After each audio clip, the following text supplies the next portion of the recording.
Hello students, welcome to this another session. Today just I have solved this NEET test 74 and I'm doing the analysis right now. So the paper is a good one. It started as very easy one, but as the questions progressed there were some very good questions. So I have regarded 6 as tough, some I have regarded as tough because I think that theory is not taught to everyone. Questions are not tough, but that theory is missing, so it would be tough for the students who have not studied the theory. 28 is the pick of the question. That is a very tough question. I suppose it's not easy to understand it. For question 25, I think question is easy, but the interpretation is not right. What I interpreted is not in the option, and what they have interpreted, I don't agree with that. So 21 were easy, 18 were medium, 6 were tough. So it has a nicely balanced one, you can say, but it's not going to be very high scoring. So again, I can say a score of 130 plus would be good enough for a student who is just comfortable in physics, and for very good students I suppose 155 plus would be the score, or 160 plus would be the score they would be looking for. But yes, there were some questions which actually employed very good concepts, and as we say, there were actually very easy questions, some were also there in between. So let's see. Hello students, so let's start. Tritium with a half-life of 12.5 years undergoes beta decay. What fraction of a sample of pure tritium will remain undecayed after 25 years? So 25 years, you can clearly see it is 2t half. So what remains undecayed after 2t half, that is what survives after 2t half. So you know only 1/4 survive, 3/4 decay. So 1/4 will be the answer that will remain undecayed. Next. So that's an easy one to start. Electron makes a transition from an excited state to a ground state of a hydrogen-like atom. Okay. Then because it comes from a higher state to the ground state, so we know as it comes nearer, the kinetic energy increases. The kinetic energy will increase because kinetic energy is mod of total energy, and total energy is negative. So as this number n decreases, the energy decreases, potential energy decreases, but the kinetic energy increases. Just remember this important fact. Okay, because these two terms are negative and this term is positive, and you always know k is equals to mod e, that is equals to mod of u by 2, these two negative. So kinetic energy will increase while the other two will decrease. So what happens? The option C is the only appropriate one. Next one. A curved road of diameter 1.8 kilometers is banked so that no friction is required at speed of 30. So we know that particular banking speed, you all remember, is v square by rg. So the banking angle would be v square is 900, r is 900 meters because it is diameter, into g, that is 1 by 10, so 10 inverse 0.1, that is going to be the answer. So that is A. This is the derivation or the result that you do even in your NCERT book. Next. The linear momentum of a particle varies as p is a plus bt plus ct square. Okay. So we know what is force. Force, you know, is the rate of change of linear momentum. So what we will have, b plus 2ct, that is, it is linearly varying with time. So it varies with time in a quadratic fashion. No. Is time dependent? Yes, it is dependent on time. Velocity is proportional to time. We can't judge it. Acceleration not accelerate. This won't be exactly proportional to time. Displacement is proportional to time. It won't be there. So only B is the appropriate one. Next. Two buses are moving around concentric circular path of RA and RB radius. If they complete the circular paths at the same time, okay, that means their omega must be same, because then only the time will be same. So the linear speed, we know linear speed is v is equal to omega r. So the ratio of VA upon VB in that case would be equals to the ratio of RA upon RB. So you can go for option B because they are completing in same time. Next one. A flywheel rotates about a fixed axis and slows down from 300 to 100 rpm in about 2 minutes. Then its angular acceleration is. So what we have, alpha is omega final minus omega initial upon time taken. So that is 100 minus 300 minus 200 rpm. rpm is what you say, rotation per minute, that is 2 pi. Radian per minute, because we have to check in minutes only, I'm not converting into seconds. And 2 minutes, so keep it in minutes only. This is radian per minute, this is minute. So now what we have, this is 2 goes, so it is minus 200 pi radian per minute square. So it is just asking for retardation, so that means negative sign is already considered, so it is 200 pi. Next. You have a silver wire that has a temperature coefficient of resistivity alpha is this, resistance is 20 is this. Neglecting any change in dimension due to change in temperature, the resistance at 40 would be. So what would be the resistance at 40? You can directly say R at 40 degree would be R at 20 degree into 1 plus alpha delta T, which is alpha into 20. So what we have, 10 into 1 plus 4 in 10 ki power minus 3 into 20. So what you will have, 10 into 1 plus 24 is 80, that is 0.08 I can write. So what it has now, 10 into 1.08, so that comes out as 10.8 ohms. You can directly go for 10.8 ohms, go for option C. Next, the resistance of metal sheet 1 between the shaded portion is R1 and between for 2 is R2. Okay, so it's a very nice question because we are assuming potential is applied like this, so this would be the length and cross-sectional area will be like this, which is the shaded one. So R1 would be that rho into L upon area is L into T. Similarly, R2, going by the same logic, it would be rho into 2L and that divided by 2LT. So what we have this was rho upon T, this is also rho upon T. That means both are having exactly the same resistance. Here length has doubled, but the cross section has also doubled, so the ratio still remains the same. Next one. You have a circular disc of radius 0.2 meter placed in a uniform field of induction 1 by pi such that it makes a 60 degree. Axis makes an angle 60 degree. The flux is, we know flux is B dot A and area vector is along the axis, so their angle is also 60 degrees. So you can directly say B into pi r square into cos 60. Cos 60 you directly write as 1 by 2. So B is 1 by pi r square 0.2 square, that is 0.054 into 1 by 2, so it comes out as 0.02 Weber. So go for option C in this question number 9. Okay, next. In an AC circuit, the instantaneous values of EMF and current are given. Okay, so you can make out the phi is pi by 3. So the average power is, you know that P average is VRMS IRMS cos of phi, or in terms of Vmax Imax you can write it as Vmax Imax by 2 into cos phi, because VRMS is Vm by root 2, IRMS is Im by root 2. So here Vm is 200, Im is 2, and cos phi, cos of pi by 3 you get divided by 2. So this goes, this is 200, cos of pi by 3 is 1 by 2, that is 100 watt. So average power would be 100 watt, go for option B here. Next. A charge Q is uniformly distributed over the surface of two conducting concentric spheres R and R. Okay. Then the potential at the common center of these spheres will be, so it is uniformly distributed, that means the sigma is same. So sigma would be Q upon total area, that would be 4 pi r square plus 4 pi r square, that is what I can write. Now the potential at the common center would be, so what we can say, the common center, the potential at center you can directly write would be K Q1 by small r, Q1 I am assuming on the small r, plus K Q2 upon capital R. And what would be Q1? Q1 would be sigma into 4 pi r square upon R, and this would be K sigma into 4 pi capital R square upon R.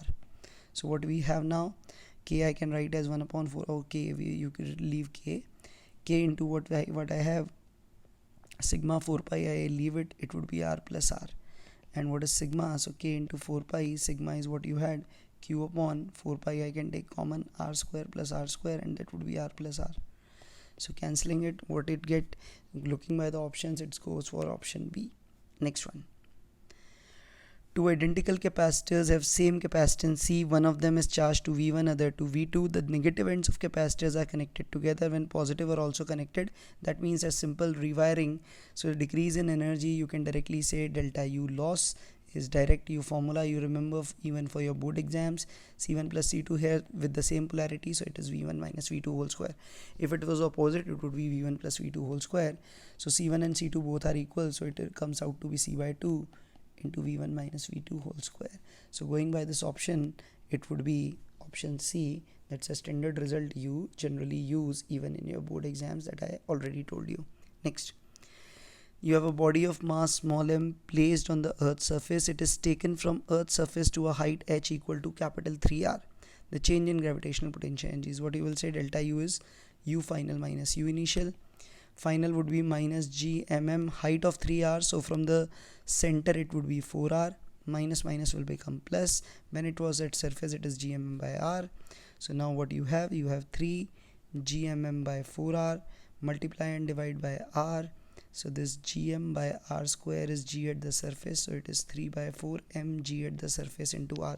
I am assuming this small g is the g at the surface, so it is option B.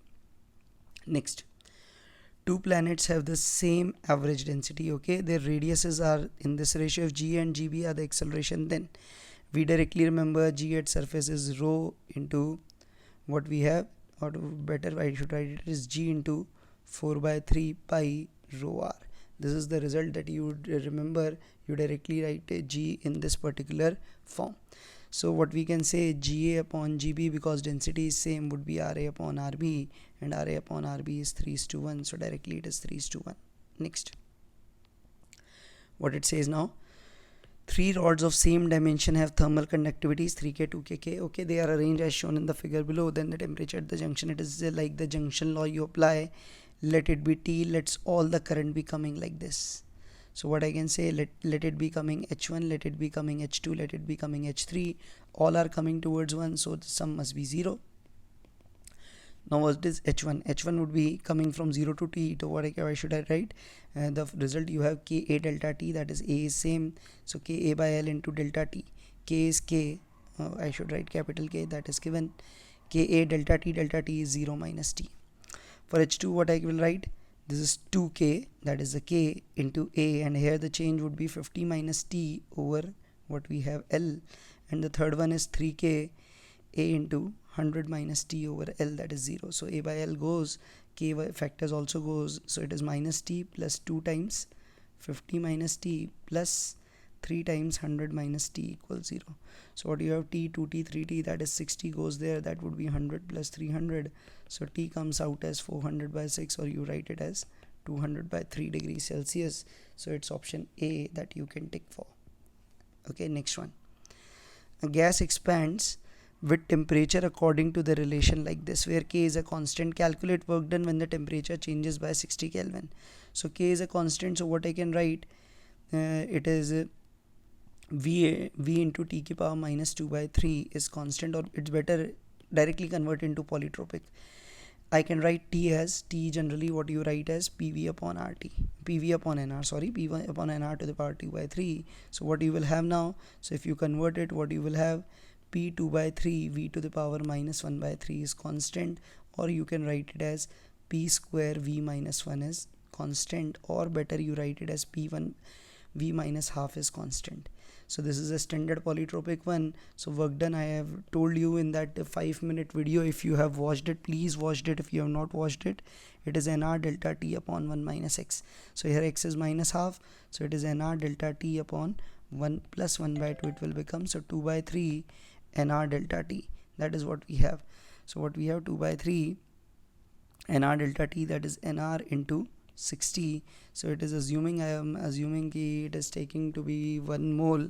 So if take it as 1 mole, it would be 40 R by that logic.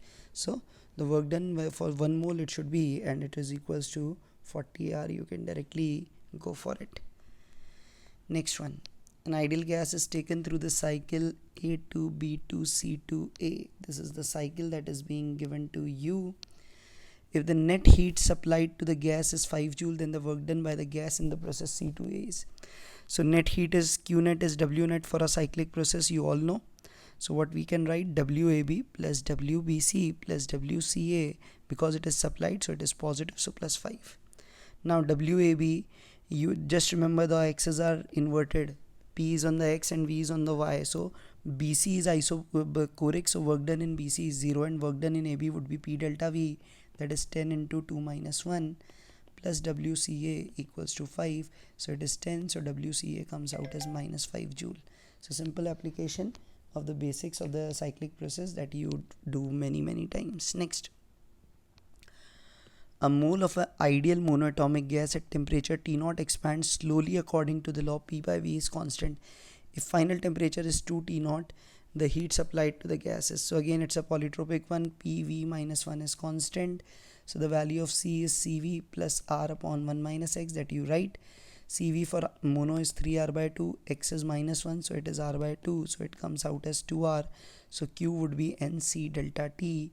So 1 mole C is 2r, and delta T is T naught, so it is 2r T naught. Go for option A. So you have 2 questions coming from that 5-minute theory that I have taught you. If you are not familiar with it, just watch 2 videos of 5 minutes. You would be able to crack these questions like a pro. Next, 3 ions H plus, helium plus, O plus 2 have the same kinetic energy, pass through a region in which there is a uniform magnetic field perpendicular to velocity. Then, okay, so what we have, we know the radius is equal to mv by qb. So they have same kinetic energy, so I can write it as root 2m k by qb. So kinetic energy is same, b is same, so radius is proportional to root of m by q. So what we can have, this the 3 we take for H plus is mass of proton upon 1. It is 4 times mass of proton upon 1, and it is 16 times mass of proton upon what we have 2. So if I take this would be 1 is to 2, and root 16, 4 by 2, again 2. So 1 is to 2 is to 2. That means these two will have the same radius, and these two are helium plus and O plus 2. So what we have, they will be deflected equally for this particular case, you can say. And radius is least for H plus. So radius is least means its bending would be more sharpest, so it would be most deflected, not the least deflected. Okay. Next one. A bar magnet has a length of 3 cm, cross-sectional area 2 cm square, magnetic moment this. The intensity of magnetization is, intensity of magnetization I or M, what you write is, what you say, it is magnetic moment per unit volume. So magnetic moment is 3 ampere meter square, volume is going to be 3 into 2, that is 6 centimeter cube, that is 10 to the power minus 6 meter cube. So it comes out as half into 10 to the power 6 ampere per meter. So this is 5 into 10 to the power 5 ampere per meter you can go for. Next, you need to be just very careful about the definition only. For a particle shows distance time curve is given in the curve, figure the maximum instantaneous velocity is.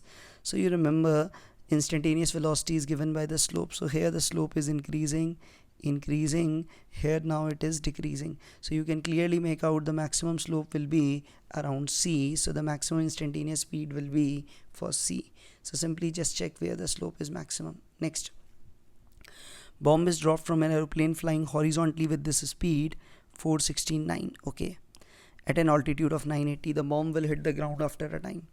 So time is to be required, and because it is flying horizontally, the time taken will depend only on the vertical motion, and here uy is 0, so I can directly go for that standard result. Time would be equal to root 2 h by g, going by the analogy half gt square equal to h. So time is root 2 h by g. Data is very simplified, 980, and this is 9.8, so it comes out as 100. So 100 you can have 10 root 2 seconds. So this is the time it will take. It will take 10 root 2 seconds to fall to the ground. Next, a block of mass 1 kg lies on a horizontal surface in a truck. This question is perhaps coming 4th or 5th time. The static force is 0.6, the acceleration is 5, then the friction. So we can say because of 0.6 it can remain in contact without slipping up to an acceleration of 6. Here only 5 is required, so static friction would be operating, and that is equal to the required force ma, that is 1 into 5 newtons, not 6 newton here. So we'll go for option A. Next, two masses A and B, 10 and 5 kg respectively, are connected with a string passing over a frictionless pulley fixed at the corner of the table. Coefficient of friction of A with table is 0.2. The minimum mass of C that may be placed on A to prevent it from moving. Okay, so A should not move. So A should not move. It means definitely this pulling force, whatever be the pulling force, that is mbg, that should be countered by this friction static. So that Fs acting from the surface, because A and C friction won't operate because A doesn't want to go, so that Fs should be equal to mbg, and that should be less than equal to mu s times n, and that n will depend on the mass of both, because the normal will include both the weights, so ma plus mcg. So this is the result that you will get. So the minimum mass of C, what we'll have, mbg, mb is what you are given, this gg get cancelled, this b is 5, so 5 should be mu s is 0.2 into 10 plus mass of C. So 10 plus mass of C should be greater than equal to 5 upon 0.2, that is 50 by 2, that is 25. So C minimum mass comes out as 15 kg. So the minimum value of the mass of C to prevent the sliding is 15 kg. Next one.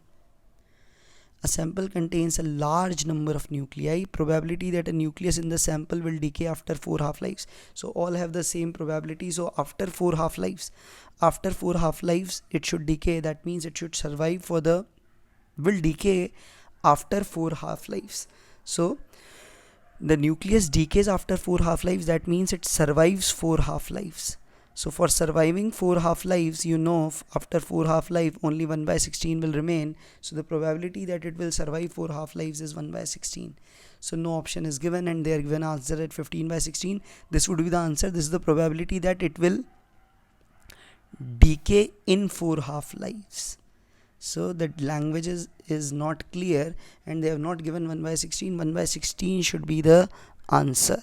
Okay, so it will probability that it will decay, that is equal to 15 by 16. That it will decay after 4 half-life means it survives 4 half-life, so it would be 1 by 16. So I don't agree with the interpretation of the NTA given in this. Now, a 0.2 ml sample of a solution containing 1.0 into 10 to the power minus 7 curie of 3H1 is injected in the bloodstream of an animal. After sufficient time for circulatory equilibrium to be established, 0.1 ml of blood is found to have an activity of 20 decay per minute. Calculate the volume of blood in animal assuming no change in the activity of the sample during circulatory equilibrium. Okay, so what we have, 0.2 ml sample of a solution containing this much activity of 3H1 is injected, and now 0.1 ml of the blood has 20 dpm. So first of all, let's say the volume be let's say x times of that. So 0.10 ml into x, so that would be equals to 20 dpm into x activity, and that should be equal to 1.0 into 10 to the power minus 7. Now, so what we have, 20 dpm and decay per minute that you call. And first of all, what is curie? You know that curie will be what we can make out.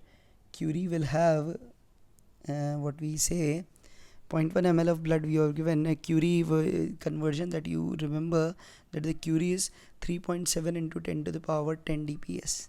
So 1.0 into 10 to the power minus 7 into 3.7 into 10 to the power 10 decay per second. This is 20 decay per minute upon 60. You can say decay per second into x. So that factor of x that I'll talk about, that x factor will be what we have, and that would be, I think, is 60 by 20, that is 3 you can write, into 3.7 into 10 to the power 3. So that is 3 into 3.7, 3 sevens are 1, 3 3s are 9, 11. So 11.1 into 10 to the power 3. So the volume will become 0.10 into 11.1 into 10 to the power 3. So it is 1.11 into 10 to the power 3 milliliters. So it is 1110 milliliters. That is what I am getting, 1110 milliliters. So going by the options, it is option B that I'll go for. Next, you have two springs with negligible masses and force constant 200 160 are attached to the block of mass 10 kg.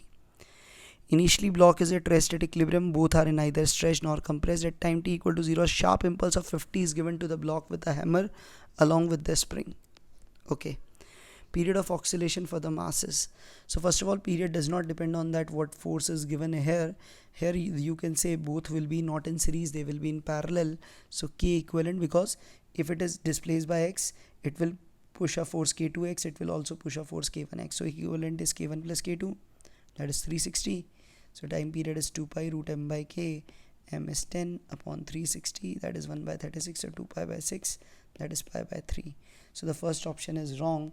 Period of oscillation is pi by 6, not it is pi by 3. Now, maximum velocity of the mass during the oscillation is and amplitude is. So now we have to use this. Now sharp impulse of 50 Newton second is given, so it immediately will give it speed 10 into Vmax. So that Vmax will give you what you can say 5 meter per second. So option B is wrong, because that Vmax is not 10, it is 5, and this should be equals to omega I. So amplitude would be, you have calculated time period as pi by 3. So what is omega? That is 2 pi upon pi by 3. That is what you can write. So that omega times A is equal to 5. So amplitude would be 5 into what we have, pi by 3 divided by 2 pi. So it is 5 by 6. 5 by 6 is what you can write as 0.83 meters. So yes, option D is the answer that we will go for. Next, consider the given system of mass m and spring constant K. Okay, find the maximum value of B so that the system performs SHM, neglect the mass of the connecting rods. Okay, so you have to find the minimum. So here let's assume we, let's say, pull it by an angle theta. We, let's say, pull it by a very small angle theta like this. So this will also, let's say, go like this will also be twisted, and let's say we'll say this angle will also be theta. So now what would be the additional torques that will be generated on pulling it by theta? First of all, this spring torque would be, the spring force would be K, and X would be A times theta, and that is the distance of A. So that is K square by theta, that is in opposite sense. So tau is minus K square theta because it is a restoring one, plus the torque of mg, the change in mg. So basically what we will have, if we will go by the logic, this will be slightly, what I can say, it would be slightly drifted here, and by how much angle this drift we can say is b theta. So that mg line of action, let's say, shifts further by distance b theta. So the additional torque would be mg b theta, and that is in opposite sense. So let's say plus, that is in the opposite sense of theta. So just remember this. Let me draw it more carefully and just look it like that. And this was here, and now let's say it comes here. I'm trying to say like this. So what we can make out, this angle is approximately theta. You can neglect that small twist. So this distance that is almost, that we can talk about, that would be, you can say, is b sine theta or b theta for small things. So that is what you can turn it around, let's say, to make out the theta. Okay, so once you do that, what you have torque is, let's say where I am writing the restoring one, it is minus K square minus mgb, okay, theta. And for this restoring torque to happen, because for SHM there has to be a restoring torque. If this torque is exceeding this one, it can't undergo SHM. So basically what we can have, K square should be greater than mgb, or b should be less than equals to, or b should be less than, you can say, is K square by mg. So we'll go for option A. So it's a very, very nice question. You have to just understand it. And again, it's tough to imagine this, because this term is the most crucial one which will hurt you. So try to do it more properly. It's actually a tough question, and frankly speaking, I say most of you can leave this question. Next, light of energy, what we, so two different frequencies whose photons have energies 1 and 2.5 respectively illuminate a metallic surface of work function 0.5. The ratio of the maximum speed, this is again getting repeated. For the first case, you can say K1 max would be 0.5 eV. For K2 max, you will have 2.0 eV. So this is getting 4 times. That means the speed will get 2 times, because K is proportional to V square. So the ratio will be 1:2. Again, a very simple question from photoelectric effect. It's a cakewalk for you. The de Broglie wavelength of neutrons in thermal equilibrium at temperature T. Now this depends on how much you memorize these things. I personally never advise to memorize this result except for the electrons voltage thing. So lambda de Broglie, you know, is h by mv, or h by root 2 mk, or E, and E for the neutrons you say is 3 by 2 kt. So this is how you are going to write it. So what we have, h is 6.63 into 10 to the power minus 34. And if the neutronic mass approximately 1.67, you can take into 10 to the power minus 27. And K is 1.38 into 10 to the power minus 23 Boltzmann constant into T. So what we will are left with 27 and 23, that is 50, so 25. So above we will have 10 to the power minus 9, 6.63. This 2 goes, and what we are left with, 1.67 into 3 into 1.38. So 1.67 is 5 by 3, 5 by 3 into 3, 3 goes 5 into 1.38. So 5 into 1.38, approximately 7 you can go for. So 7 into T, and 1 by root 7, I can, it would be 6.63 upon root of 7 into 10 to the power minus 9 upon root T. So for angstrom, I can write it as 66.3 upon root of 7. And what is root of 7? The angstrom, and this is by root T I can write. So 66.6 upon root 7. Root 7 I can say is something 2 point something. So definitely it would be, as per the option, it can only be 25.2 by root T angstrom. So go by the nearest one. So many people advise these results to be directly remember. I never advise. If come, you should trust your abilities to come up with the formula. Next. A raindrop of radius this has a terminal velocity in air is this, the viscous force on it. So because it is spherical drop, viscous force, you can write it as 6 pi r neta v. And the options are in dyne, so go for the CGS unit, that would be the most appropriate thing. So 6 into pi, that is 3.14. Radius in CGS 0.3 mm, I can write it as 0.03. Okay, and in neta is 18 into 10 to the power minus 5. This is in CGS unit. 1 you can write it as 100 centimeter per second. So what you are left with, this is 100, so this power goes, it becomes 3, so 6 3s are 18, 18 into 18 into 3.14 into 10 to the power minus 5. That is what we are left with. Okay, so this is what we finally are left with. So if I do this, what it comes out, 18 into 18 is 324, if I am not wrong. Perhaps I'm not wrong, I'm assuming, yes. So it would be 324 into 3.14 into 10 to the power minus 5 dynes. So what it comes out as 324 into 3.14, approximately if I'll do, it will be 101, I think it is 1017.3 into 10 to the power minus 5. So I'll go for option A, that is the most appropriate out of these given choices. Next, we have two metal wires PQ, same length material, stretched by the same load. The masses are in the ratio m1:m2. The ratio of elongation is okay. So we can have delta L, we know, is FL upon AY. So length is same, material is same, so the ratio of elongation is of same length and material stretched by same load. Their masses are in the ratio. Okay, so stretched by same load, so F is also same. So what we can have, delta L is inverse to area. Now what is area? We know the mass is equal to density into volume A into L. So same material, so M is proportional to A, so delta L is inverse to M. So delta L1 is to delta L2 is going to be M2 is to M1. You can directly go for it. So this is option C that you will go for. Next, the distance between an object and the screen is 100. Lens produces an image on the screen when placed at either of two positions 40 centimeter apart. The power of the lenses. This is a direct result based on the displacement method that you can do. So if you remember that displacement method, you can directly write F is equal to d square minus x square by 4d, where x is the gap between the two positions, d is the distance between the object and the screen, that is 100 square minus 40 square upon 4 into 100. That is what you can do. So it comes out as 100 square minus 40 square, that is it. I take 100 common, it would be 100 minus what we have 16, and this would be 4 into 100. This goes 100 minus 16. What you have, you are left with 84 by 4. You are left with 84 by 4 in centimeters. That is what we can do is 84 by 4, that comes basically as 21 centimeters. Okay, so 21 centimeters, so power is 1 by F, that is approximately equals to 5 diopters. So we'll go for B. Now many of you will say ki sir, we don't know what is the displacement method. So don't worry, there's another way out, that is the derivation of that. Let's say this is the screen, this is the object.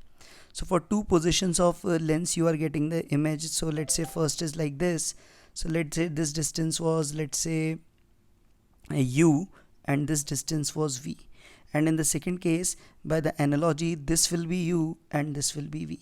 So first of all, what you have, U plus V, or I should write it better, mod U plus V is 100. So to avoid any confusion is 100, and we have V minus mod U, or U minus mod V, whatever you can write, that is equals to 40.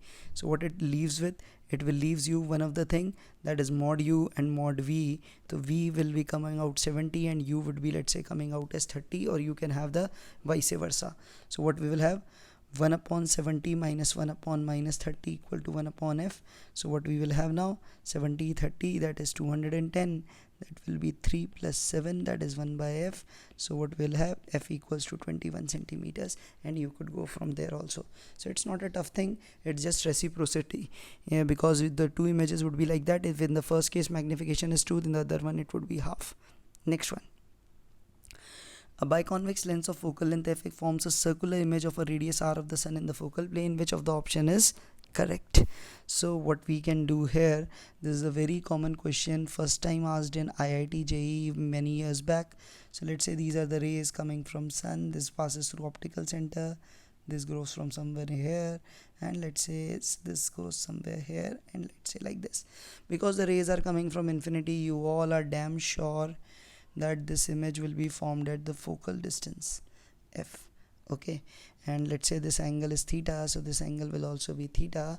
So what I can make out, I can say this tan theta is equals to r upon f, and because the position of the sun is going to remain the same, so r is equals to f tan theta. So the area of that image formed pi r square, that pi r square thing will basically be equal, depend on pi r square would be proportional to f square for sure, because r square is going to be proportional to f square.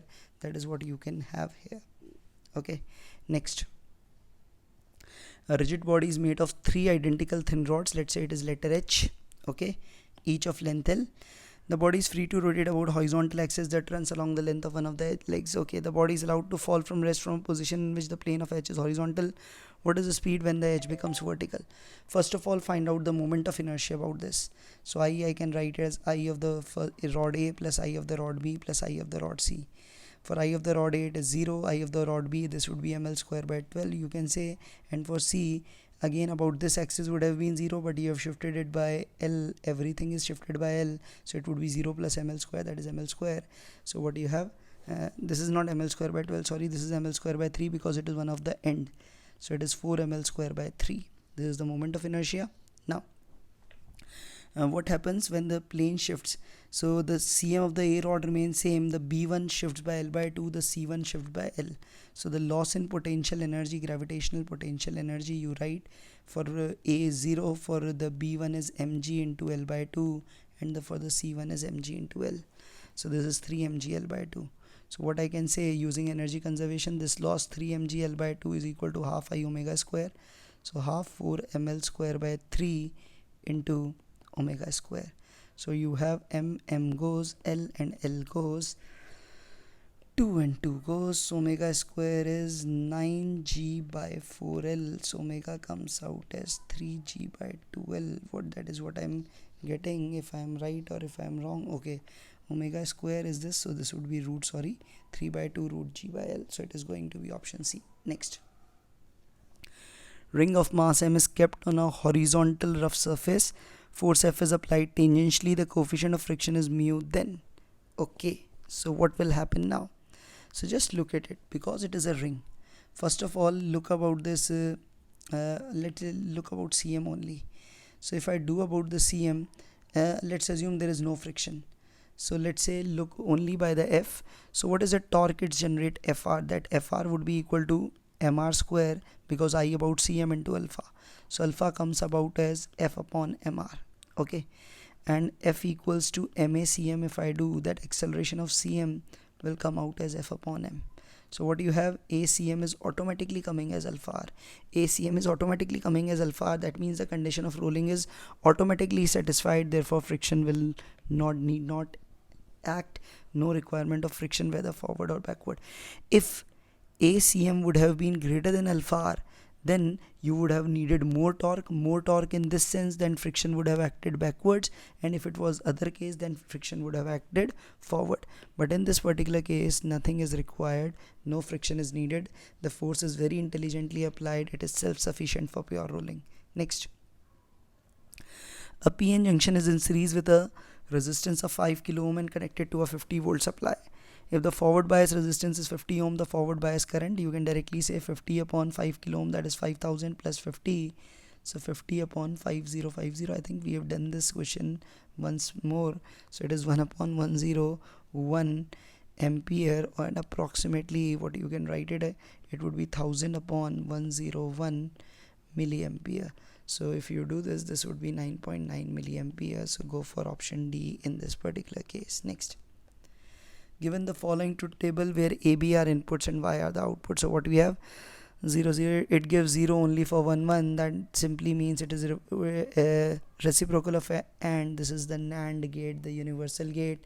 So it would be AB complete bar. That's an easy one for you, D option. Next, Steel wire area 2 meters square, heated up to 50 degrees, stretched by tying its ends rigidly. The change in tension when the temperature falls from 50 to 30. Now it is a very very important thing. People generally don't give that emphasis to this. This is the case of thermal stress. Now the change in the tension, what we can make it out, and the tension or the force due to that thing we generally write is at alpha ay delta t. If you remember the thermal stress, the force due to thermal stress is a alpha y delta t. This is f is alpha ay delta t. Alpha is given as 1.1 into 10 to the power minus 5. Area is 2. Young is 2 into 10 to the power 11. Delta t is 20 here. So the magnitude of the change is going to be 2 2s are 4. 4 into 20, that is 80, into 1.1, that is 88, into 10 to the power 6. So 88 into 10 to the power 6, or I have missed something. Or something. It is 88 into 10 to the power 6 coming to me. I can't help. This is what I am getting. Okay, as per the solution they have done, this is 2 mm square they have taken. So that 6 factor will go. At present this is bonus, or 88 I'll going for, because 2 meter square is actually a very very good area, very large area you can go for. So such thing happens because they are making so many questions. There could be typos. Select the dimensional formula. B square by 2 mu naught, you know, is the energy density. Energy density means energy per unit volume. Energy is ml2 t minus 2, volume is L3, so it is ml minus 1 t minus 2. So going by this is option D. So this is what will help you. Next, if theta be the polarizing angle for two optical media whose critical angles are C1 and C2, then the correct relation is okay. So the critical angles are C1 and C2, and theta is the polarizing angle. You know, tan theta is typically 1 by mu, or you can write it as 1 to 2. So you can write it as mu denser upon mu rarer type of something. You can make it out. Okay. So two optical media whose critical angles are C1 and C2. So let's say I'll call it as mu1 by mu2 something. Tan theta is mu1 by mu2. You can write it like this. So what we will have now, so mu1 by mu2 and critical angle, you know, for any one sin theta c is 1 by mu. So if I do this tan theta thing will be dependent on what we can say inverse of sine. So either sin c2 by c1 or sin c1 by c2. I can't exactly say because of the meaning they want to convey. So it could be mu1 by mu2, it could be mu2 by mu1. So whatever it would be, so let's say if it was mu2 by mu1, that I can say mu2 by mu1 would be equal to sine of c1 by sine of c2. So in that case tan theta would be equal to sine c1 by sine c2. If both options sin c2 or sin c1 was given, it would have been wrong, but as per the option, only c could be the possible one that we have used. But it's a tough one. At the first minimum adjacent to the central maximum of a single slit diffraction, the phase difference between the Huygens wavelet from the edge of the slit and the wavelength from the midpoint of the slit is. So this is the derivation of the diffraction you need to remember. So what we have, if you carefully search my channel, you will find one small lecture based on this. So at the first minima, no need not to draw. What we generally do, okay, I am drawing the YDSC, which is actually not the right thing. This is what we divide. For first minima, we divide this into two equal halves and take the ray from here and the ray from here and assume they cancel each other. So this gap is going to be a by 2, and what I write, they cancel each other. That means their phase difference is going to be pi. No need to calculate other things. We say this and this get cancelled each other, so that is going to be pi radian. This question has come in NEET before also. Now, an object of a specific gravity rho is hung from a thin steel wire. The fundamental frequency is 300. Now it is immersed in water, so that 1/2 of the volume is submerged. The new fundamental frequency is now the tension will change. In the first case, the tension, let me take the pencil, yes, T is equal to mg in the first case. In the second case, T dash will become mg minus fb, and fb would be rho of water into v by 2 into g, and you can write this vg as what we have, rho of body into v into g is mg. So this Vg can be written as mg by rho b. So it comes out as mg common 1 minus rho w upon 2 rho b. That is what we will have. Okay. So what we have given is specific gravity. So that is 1 minus mg 1 minus what we can write it as 1 minus 1 upon 2 rho. So that is mg 2 rho minus 1 by 2 rho. Now fundamental frequency depend on velocity depends on t, so nu f dash by f would be equal to root of t dash by t, so that mg goes root 2 rho minus 1 upon 2 rho, so f dash will be, as per this analogy, it will come out as which one? No, both are not same, both are different. This is option A. Firstly I was looking that A and B are almost same. Next, two waves of wavelength 1 and 1.01 meter produce 10 beats in 3 seconds. What is the velocity of the wave? Okay, so they the frequencies that I will have, definitely its lambda is less, so it would be more frequency. So frequency, what you write as v by lambda, so v upon 1 minus v upon 1.01, 10 beats in 3 seconds. That means the beat frequency would be 10 by 3.